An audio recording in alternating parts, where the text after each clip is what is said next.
এরকম আকর্ষণীয় আরো ভিডিও পেতে আমাদের চ্যানেলটি সাবস্ক্রাইব করে পাশেই থাকুন।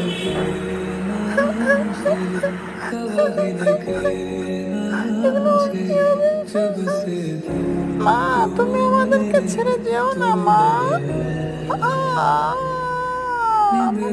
বোন, তুমি কেঁদো না। আসো, আমরা কাজ করবো এখন। এদিক দিয়ে কাজ করে গাড়িটাকে পরিষ্কার করে তুমি ঘুমাও, আর আমি এখন তোমার জন্য খাবারের ব্যবস্থা করব। এটা খাবে? নাও, খাও খাও। অনেক মজা, তাই না? হ্যাঁ, স্কুলের টাইম হয়ে গেছে তোমার, তুমি স্কুলে চলে যাও, আমি কাজ করব। আমার অনেক কষ্ট হয়, কিন্তু কিচ্ছু করার নেই, কাজ করেই যেতে হবে।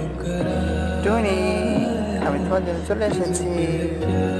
ভাইয়া, তুমি কেমন আছো? তুমি কি ভালো আছো? আমার অনেক ভালো